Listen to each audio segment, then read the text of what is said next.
Okay. Hi, this is Kathy Bruins, the founder and director of The Well.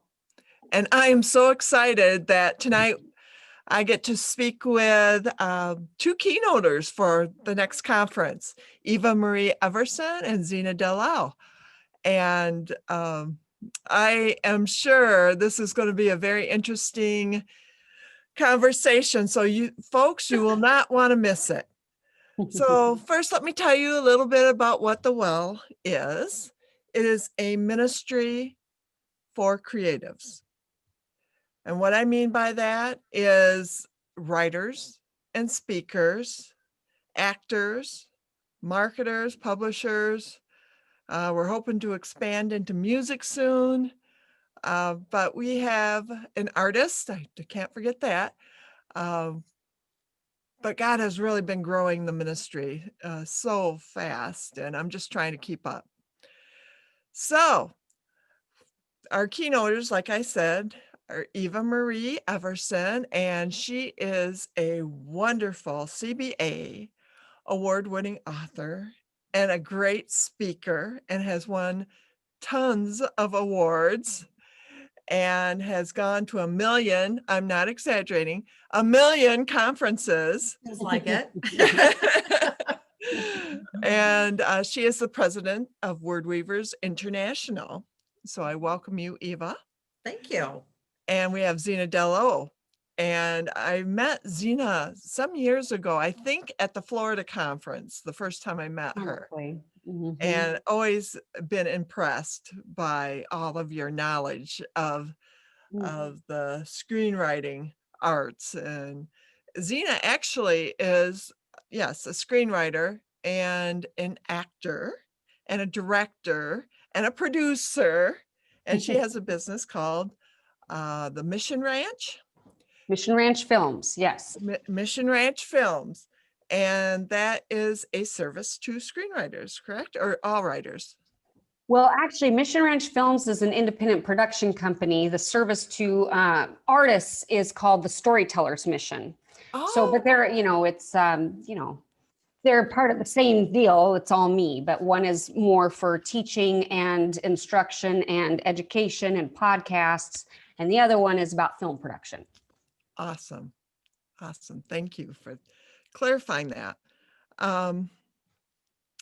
Okay. This is all going to be conversational. So just jump in when you feel like it. Even Lulu. Is Lulu still there? Oh.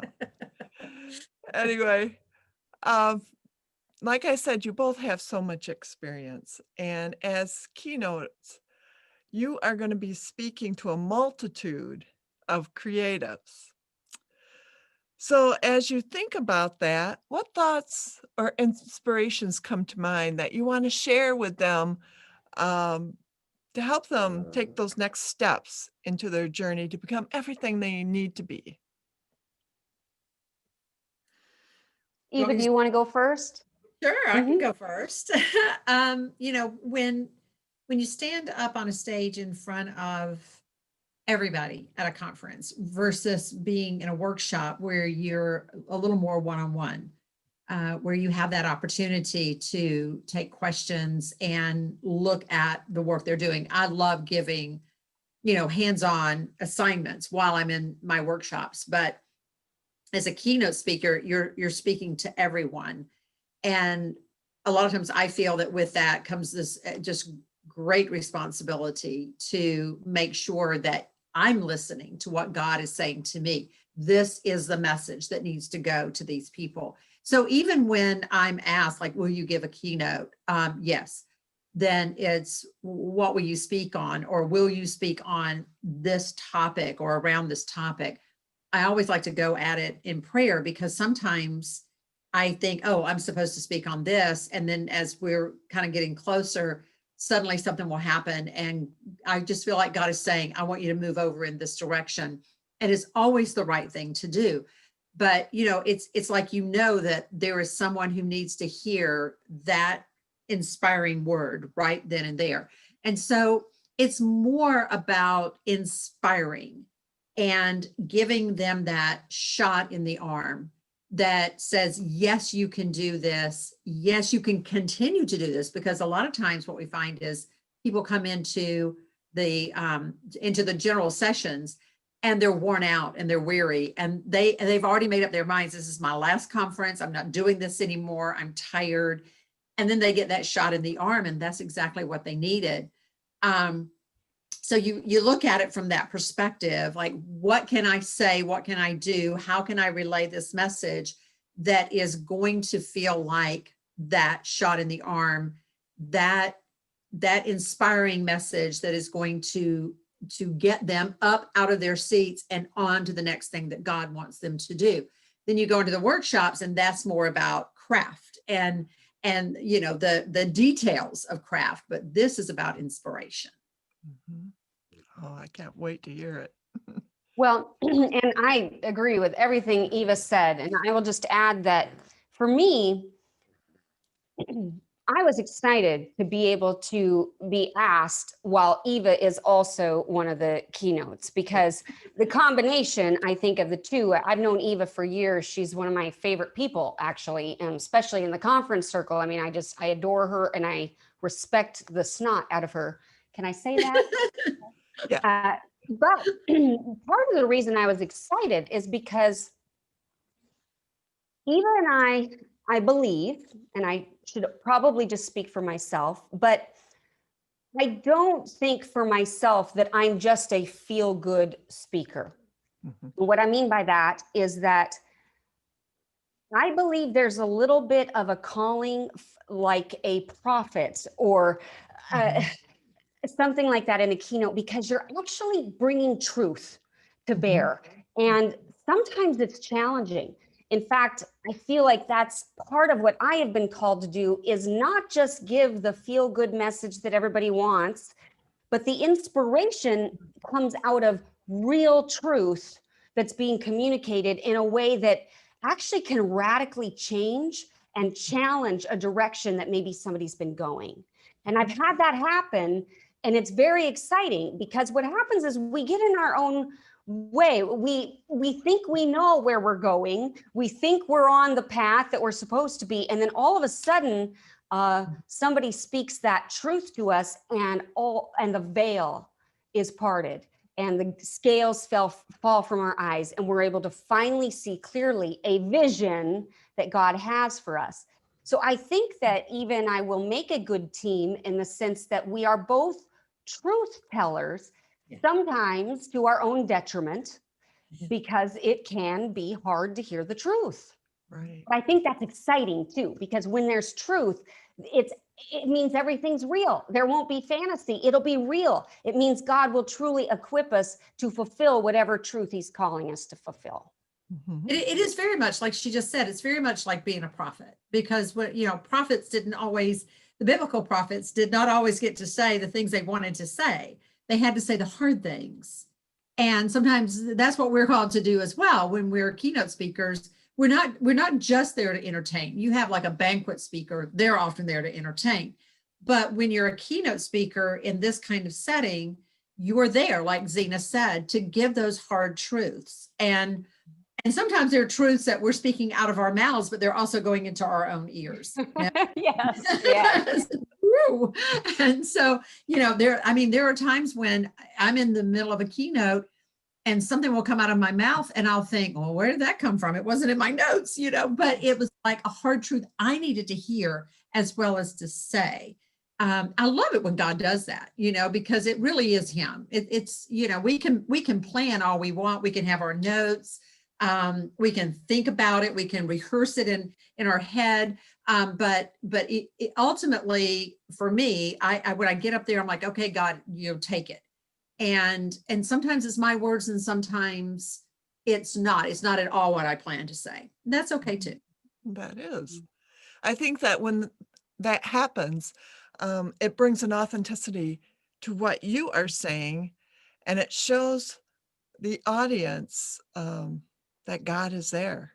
I mean, it's hard to hide when God's at work, and I think people will respond to that and see the Well, truth. And let's face it, we are people that need to the hear truth. truth. Well, the other thing about that, you both nailed it on the head. For me, one of the things I've just been amazed at this year is that God is using me. It's humbling.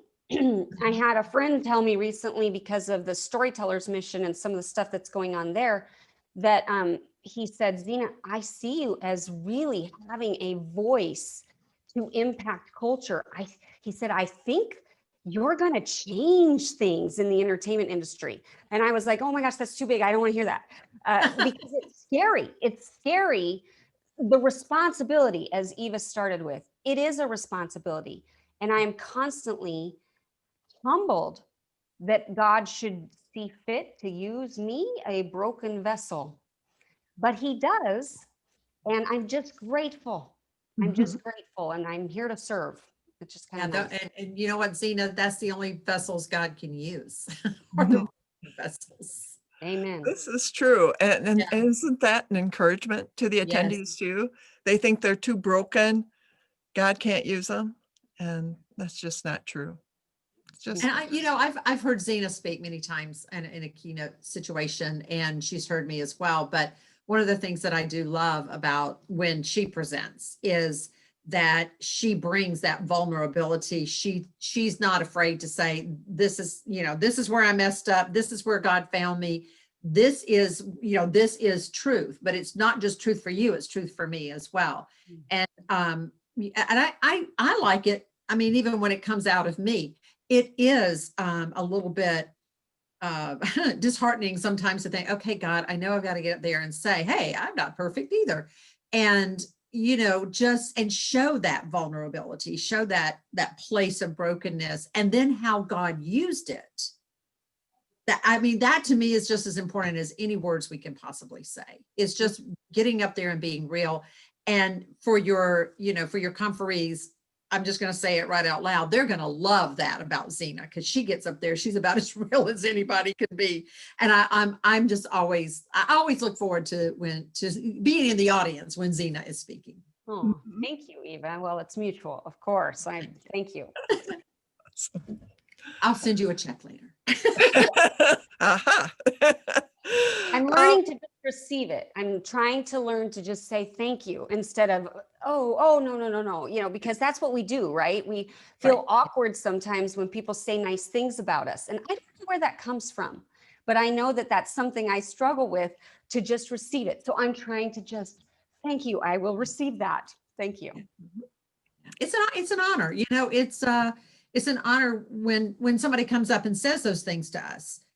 Like I think you spoke that just for me, I tell you what your message meant to me, et cetera, et cetera. And we do say thank you, but it is true. At the same time, we are blown away by the fact that God uses us, and that, that he sees past our insecurities, our inabilities even. And so I've got a place for you. It's right here and it's right now. But it is humbling, and but it's also such an honor. It is. He's so good. Well, ladies, why don't you tell me about your workshops? Those are pretty exciting too. Who would like to start?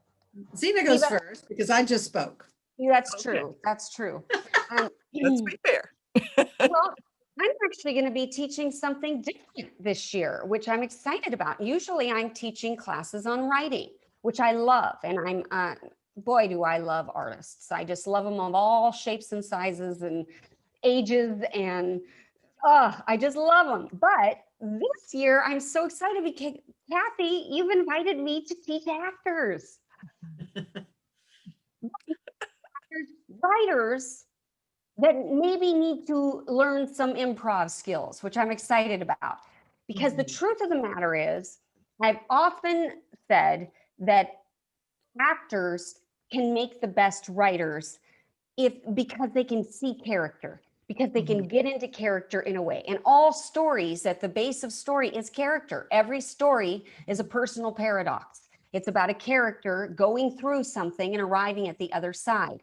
So anybody who can get in touch with a character sometimes has a greater advantage in terms of their ability to communicate story. They might not be the best with flowery words. They might not have the best way to tell it that way. But if they get character, they can communicate a story powerfully. So part of what Kathy and I talked about, which I'm excited about, is I teach improv. And it doesn't have to be just for people that are trying to be actors.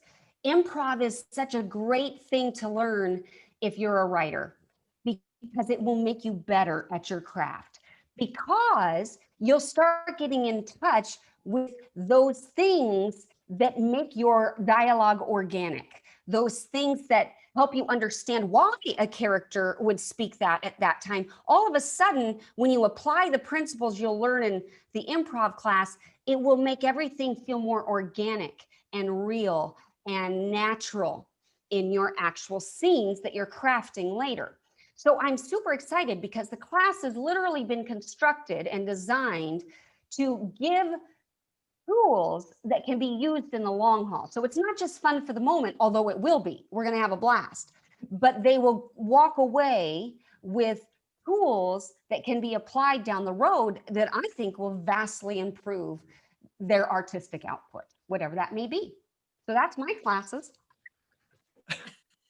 That's so exciting. I used to be involved in drama quite a bit, and I think that has been a big advantage when I am designing characters for stories and books, that sometimes my clients are amazed, how did you catch on to my voice so well? It's because I'm taking their That- characteristics on and their whole thought process. That's it right there, Their thought because it's process, about yeah. the psychology of the character and understanding what's motivating them. And sometimes we don't really get it until we're on our feet having to do it.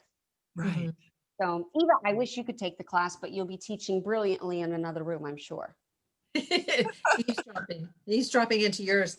I just want to comment on that because I also began my writing career in a drama troupe, and when we were required to read a play a week, we were assigned a play, and then we had to come back and we had to discuss it. When I started writing, it was because of the work that I was doing in this drama troupe for a few years. I was then asked to write for a children's ministry, which still cracks me up because it's like I knew nothing about it. But basically what it was they would give me, all right, this is the scenario, and all I was doing was writing dialogue, for characters. And it was a treasure box. And every week they would find this specific treasure in the treasure box. And this particular children's ministry had their own, actors. They had their own band. That it was an incredible. It still is an incredible ministry. And so then when in the process of all that, I started writing a work of fiction. And my very first editor said to me, "Your dialogue is so spot on. How did you get that way? This is your first novel. How did you get that?" And I said, "You know what? For several years, all I did was read dialogue. That's all it is dialogue. That's what plays are, And then you have to get inside the character's skin to know those facial expressions and how to move and just, just the little quirks and idiosyncrasies and things like that." So I just want to, also plug Zena's classes for that, because that is also a part, though, of what I'm going to be talking about. I think the first workshop that I'm teaching is on your first page. And, as Kathy said, I am the president of Word Weavers International. I was about to say, I've been the president since 1997, and I pretty much have been the president since 1997. But we began as a group just in Orlando, and we are now all over the world. And part of what we do, an integral part of what we do, is critique. And we know how important that first page is, because whether it's a prospective agent, prospective editor, or a prospective reader, what is the first thing they're going to do after they look at the cover? They like the cover, they flip it over to the back, they like what they read on the back cover copy, then they open it up to page one. And if you can't hook them on page one, you've lost the sale. So that first page is just so important. it has to have a hook. And when we say a hook, it's just like hooking a fish. You know, you have to be able to hook that fish and draw it in, reel it in. And that's what you want to do with those first pages. And of course, so often new writers, they're not quite sure where to start. And we always say you start in the middle of things. What do we see too often is that slow start, as if it's a drone flying in on a small southern town. You don't want to do that. You want to get to the point that those first lines have got to be killer lines. They've got to hook, and then they've got to pull the reader the rest of the way through the book. But there are certain things that have to be within those first pages. And that's what we are going to look at in my first workshop. You have to sign up. We're only going to have 20 of us, or, well, I guess, we said 20, we're going to stop it at 20, and you need to bring 20 copies. So really you need to bring 21, because you need to bring one for yourself as well, so that we can all look at it. We will all learn from every single one that we get to. We will learn from those first pages, and we just need your first page. If it ends, like the first page stops in the middle of a line or in the middle of dialogue, don't worry about it. Stop it right there, because that's as far as we're going to go. Then the second keynote, and I'm having to look, the second workshop that I'm doing is my absolute favorite workshop that I do. It's titled "Some People Walked into the Room." I titled it that because it's so abstract. Some people walked into a room. Well, how many people? What did they look like? What kind of people? What kind of room? And then once we figure out what kind of room and what kind of people, et cetera, then I want that room and those people to come to life for me. And we do that. We use the five senses for that very reason. And I often say it leads us into the sixth sense. And that sixth sense is, I read this book and I felt like I was there. When I'm reading a book and my shoulders are going up, or I'm doing facial expressions, like what the character would do, or I just laugh out loud, or let's say, like I was reading a book this morning, and it came to this very sad scene, and I was literally like this, just and just fighting the tears, because I felt like I was in that scene. I was the wife whose husband had just died. My heart hurt, Well, that's because the author did her job on this story. And that's part of what Some People Walked into the Room is all about. This is very hands-on. It's not just me teaching you how to do it. You are then going to do it yourself. And then we're going to take some time to look at what you've done and just, give you that opportunity to feel what it's like to, I say, vomit it on the paper, and then start to get that sense of being there, and the second writing of it, the third, the fourth, the fifth, however long it takes, however much it takes, so that the reader gets the sense that they are actually in that scene with those characters, or they become a character. Right. Can I just say something that's so amazing to me is how complimentary even these classes will be, because part of the acting, the improv class, part of what it is, you spoke to it, making sure that people feel right there, but also this whole thing about the show don't tell, right? Because Yes. what happens is novelists often give us all the backstory, all the exposition. They start too slow, as you said, instead of starting when the ball is on the rise. And what happens in my workshop is we'll be so focused on behavior, and it all has to happen right now. So what it'll do is it eliminates the temptation for novelists to be like, okay, she felt sad. No, you can't tell me that she felt sad. You have to show me through action. Give me an action now, something she can do that allows me, the audience, to interpret, oh, it's sadness. And all of a sudden it elevates your writing, because it's not just telling, it's showing. And you can't tell me, for example, how somebody or what they're thinking about. Oh, she thought about her grandma who died many years ago. Well, okay, and action? How do you show me somebody thinking about their grandma? You can't. So instead, you have to have visuals because of behavior, organic behavior of your characters, which again is about retraining your mind to be in the character, exactly what you said, Eva, feeling it, understanding what are happening, what's happening on your face, what's happening in your body. It really is almost therapeutic because you're learning to be so in touch with your own skin, your own body, everything that you have to offer. Your body is your best instrument in terms of being in touch with your characters. So it's really complementary. It all adds together. It will be neat to see how they match up and how people find them helpful together. Yeah, it's just like she just used that word felt. See, that's a word that I don't allow. She saw, he heard, she felt, he tasted, she touched. No, you can't use those kinds of words. You have to show me what the character is experiencing or seeing or hearing or tasting or touching or feeling. Don't tell me, show me. And you do that by crawling into the skin of the character, which is what actors do.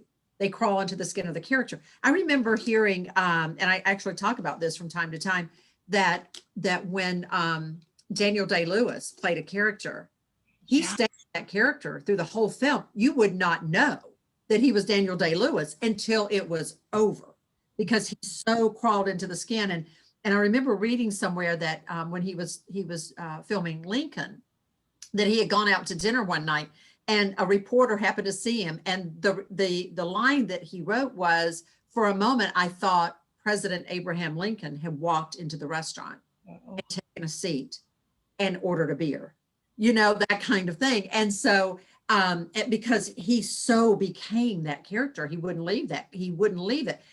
Well, as writers, we have to do the same thing. We slip into the skin of the character. And what I say is that if you're writing and you're in character and your phone rings and you can answer as you're not doing your job. Because when I'm writing and I get into a character, if my phone rings, unless I look over and it's one of my kids or my husband, I don't answer the phone, because I won't be answering the phone. My character will be answering the phone. And my family knows me well enough now to know that if I say, just hold on a minute, just let me slip back out of this. But there are times, and I know Zena's done this as well, when I'm writing and I get through with the scene and I'll walk out of my office and I'll say to my husband, just don't talk to me for a little while. just leave me alone. I got to go take a shower or something, because you feel that character, Yes. And I was going to say, I used to be made fun of kind of, because I would be driving along in my car thinking about my story and I'd be like, like making these expressions, but my characters were in a fight and I was trying to work it out.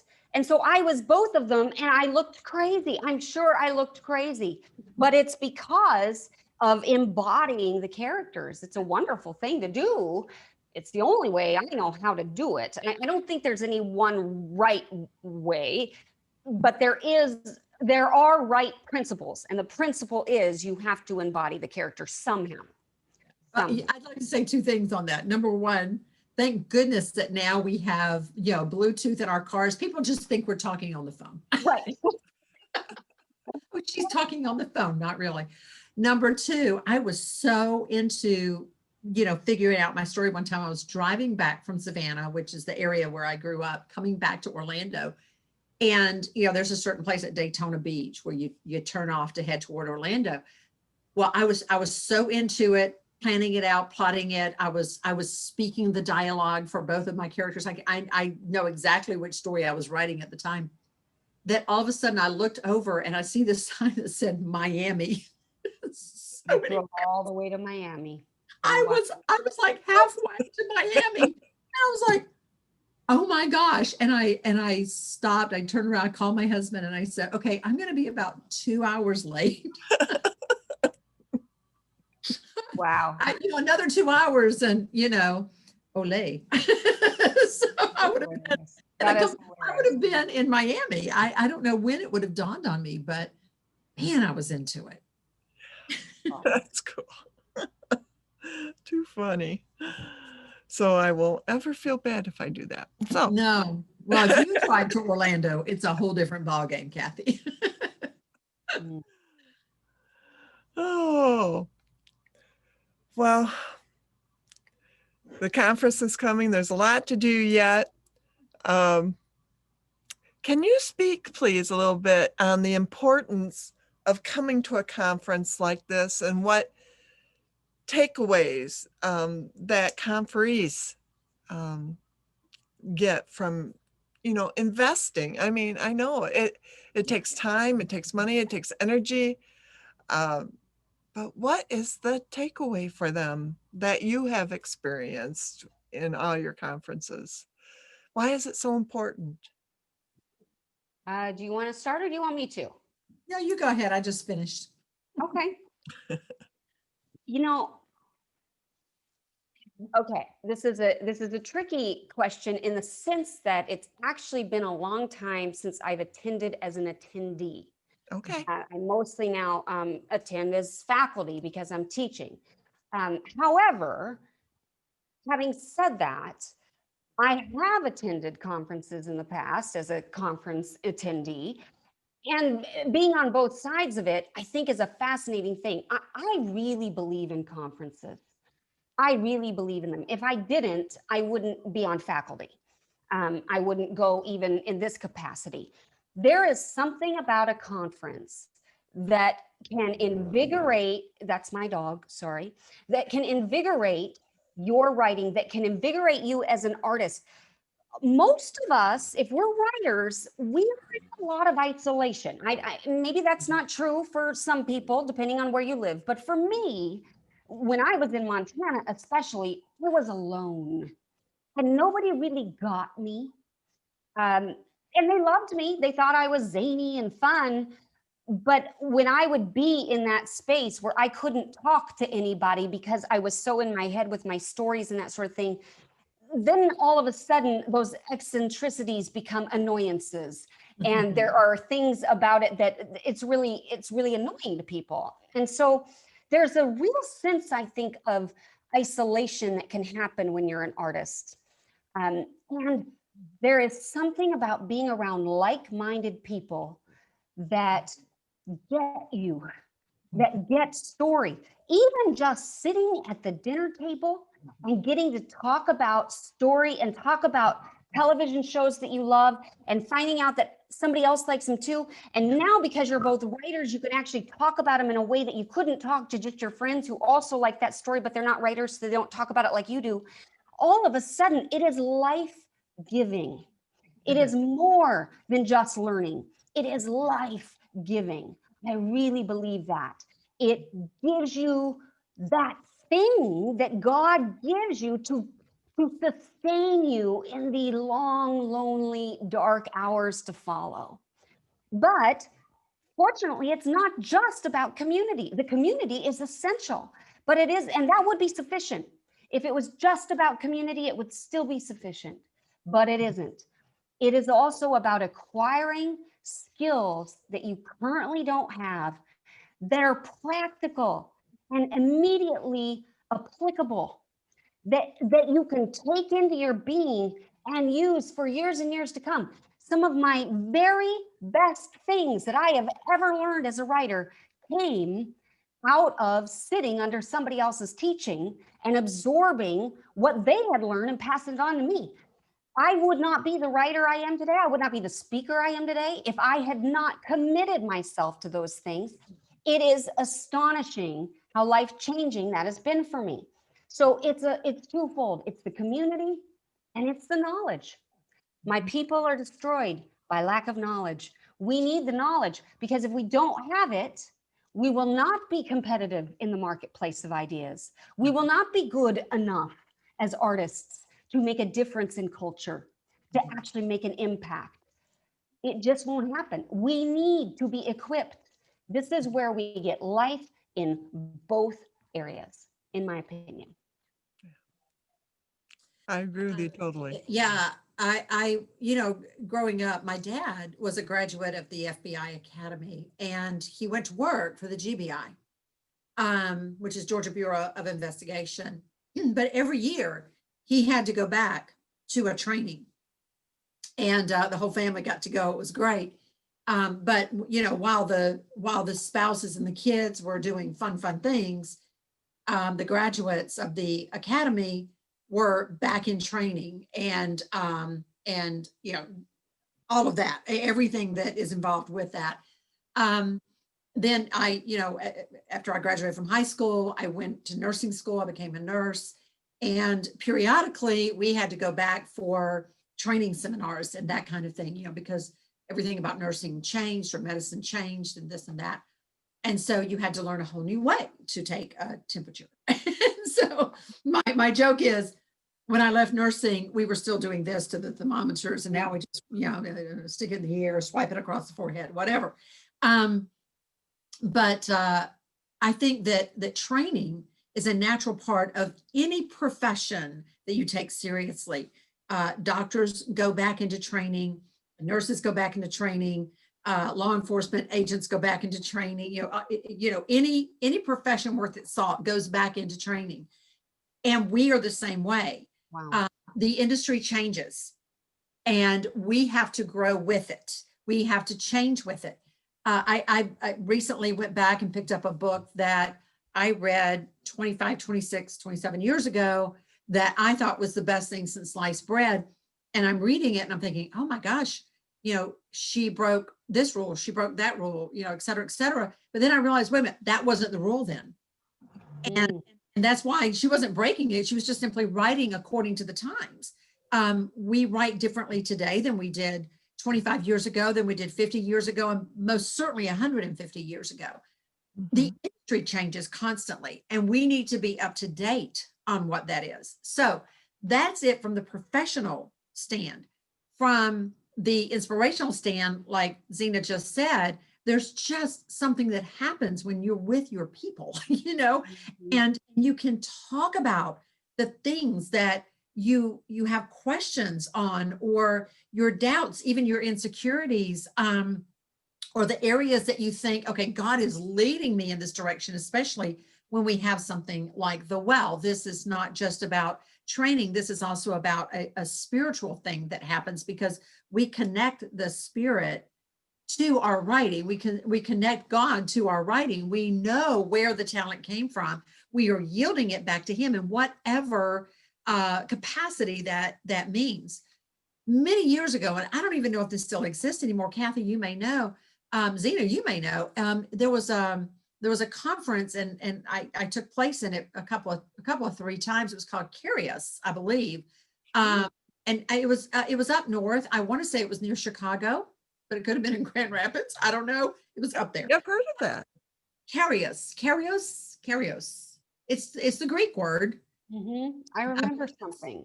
Yeah, for spirit. I think I know my Hebrew. I'm not that great in Greek. But it was wonderful. It was all the arts across the board. So there was, you know, the actors, the drama, there was dance, there were even the banner makers, the writers, the singers. And then, you know, on that last night, everybody kind of came together, and we used all of our talents for one, you know, to really just give our praise back to God in whatever capacity that meant. You know what? It's an honor. It's an honor to be gifted with the talents that we have. But getting that talent is just a part of it. Honing the craft of it is something else. And where do you go to do that? You go to conferences. Where do you go to be with like-minded people? You go to conferences. Where do you go as a Christian where you can lay that talent on the altar and just get that refilling of the spirit, and at the same time that calling again from God? Yeah, because sometimes, you know, God calls us, but then he's just got to whisper like, yeah, I did. Yeah, you were called. Yes, you. So we have to get that, you know, again, and sometimes again and again and again, because when we are in ministry and when we do give our talent, doesn't matter whether we're using it for God or not. Really, this is across the board. You are pouring out. And eventually, if you don't pour back in, you'll be dry. Right. There will be nothing to give. Amen. Mm-hmm. Mm-hmm. So that's my 2 cents. Well, that was more like a quarter, but I know. That's awesome. And I'm in complete agreement. And one thing that came to mind based on what you were saying, and it was just something that I remembered all of a sudden. I remember attending when I was in college. I went to a conference, and do you guys remember Tony Campolo? yeah. Yes. Okay, I met him in college at this conference, and okay, he changed my life. And I'll tell you how. And he wouldn't remember me from Adam. I mean, I had this one encounter with him at the dinner table. I happened to be at the table where he sat. I was probably 19 years old. And so everybody was swarming around Tony. I didn't know anybody. So believe it or not, I was a little quiet. And I was sitting there, and somebody had asked him some theological question. And he said, I'm not sure. I'm not sure about that. That's a really good question. And I raised my hand like a timid little sheep. And he said, yes. And I gave a 3-part answer to what I thought was the answer to that question. I don't remember the question. I don't remember the answer, but I remember what he said. After I was done, and there was silence, and everybody was kind of like, oh my God, what is, and he said, young lady, you have a mind for theology. And I tell that story because that's what can happen at conferences. People speak into your life. Mhm. God uses people to put you on a path. I really believe one of his primary ways of speaking to us is through people, and particularly people that sometimes are in leadership positions at these conferences. I've actually learned this the hard way too, because I have to be careful what I say, because I don't want to actually inadvertently encourage somebody in an area they really shouldn't be encouraged, and nor do I want to crush a spirit and then really damage somebody or harm them. I've learned that my words matter, and I have to be careful what I say and how I say it. But the point is that God used Tony Campolo. I ended up going on eventually to getting my master's in apologetics. Yes. I don't use it in terms of a career, but I use it all the time in the industry. I'm so glad that he told me that about myself, because I never would have actually probably known, or maybe I would have figured it out later. But it stuck with me, and it was a thorn kind of that God wouldn't let me not think about it, just needled at me, so that I had to go and develop that, because I didn't know enough. I didn't have enough knowledge. So I had to go get my master's in apologetics so that I could use the mind of theology that God had given me, because Tony told me I had it. Right. So I was going to did- ask, how many years was it between those two things? Because I knew you had your master's, but I was sitting here wondering, how many years was it between the 19-year-old and when you entered college to get your degree? entered or graduated, because I graduated right when I turned 40. Yeah. Like literally days before my 40th birthday, I got my master's in Think about that. apologetics. And Think about I that. remember saying that I would, I'm going to turn 40 with or without a college degree or a master's in apologetics. Might as well be with. Right. And so that was my goal, to get it before I turned 40, and like 3 days before I got it. But it took me, I actually took longer than the normal student, because I was taking it on the side while I was working in Hollywood. And I had to take off certain times too. If I was working on a set or a project, I had to take the semester off. So it took me 7 years of just slowly but surely doing it. But 7 years came and went no matter what. Might as well have a degree. That's right. And actually, I think it served me well, because it meant that I wasn't cramming. Whatever class I was taking, I was actually really in, and I loved it. I highly, but that's the same type of thing we're talking about here. It's about acquiring the things that we need to be more utilized by God, so we can be more of service in whatever that capacity is. He equips those he's called, but we have to be willing participants. Yes. Go to the conference. Yes. Yeah. Exactly. Absolutely. We're ready for you all to come. Yes. Hashtag the well. Yes. If who's ever listening to this video, if you want to find out more information about these wonderful ladies and about the conference, please visit our website, www.seeyouatthewell.net. It's all spelled out, seeyouatthewell.net. I can't thank you enough. This has been a wonderful time, and you both mean so much to me, and this is, for me, it's huge, and I just appreciate it, and I so look forward to seeing you. Can I ask a quick question before we end? Absolutely. Talk about, with the COVID scare and everything, is there Right. anything that the conference attendees should know, or what do they need Yes. to be aware of? Even if they open up everything, we will still have some COVID precautions there. With the masks and sanitizer, pretty much what you did, Eva, in Florida, 6 feet apart. We want to keep people safe.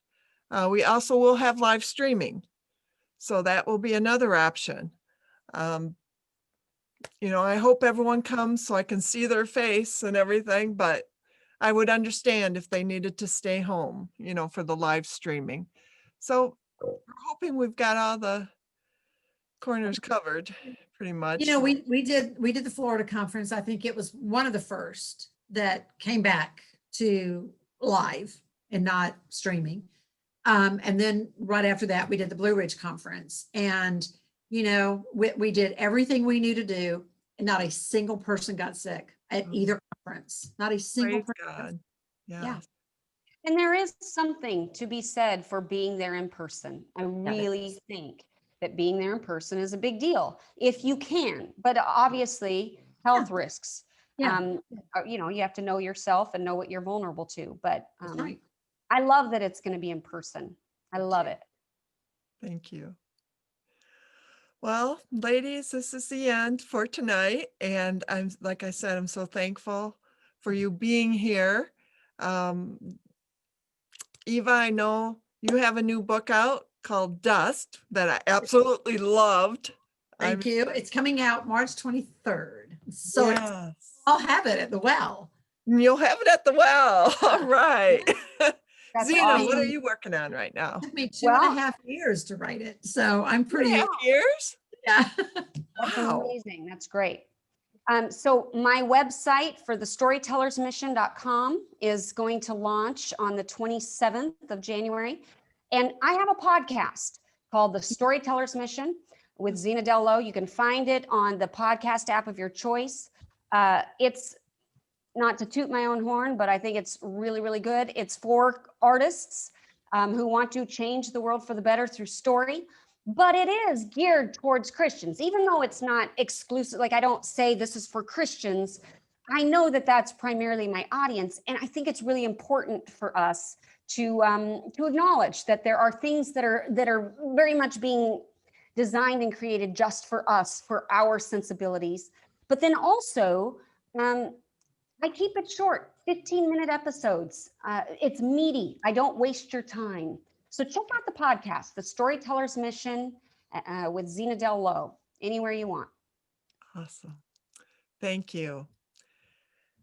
That's it for tonight. And All right, I hope both Kathy. of you are blessed as you go on your ways for the rest of the evening. And thank you for sharing from your heart and your experience and your mind. This was a great training just all by itself. And it's just a teaser for what people can get when they come to the Well. I'm looking forward to it, Kathy. Thank you. Yeah, You're me too. welcome. All right. All right. Blessings See to you soon. you. Love you, Eva. Love you too, Zena. Love you, Kathy. Love you all.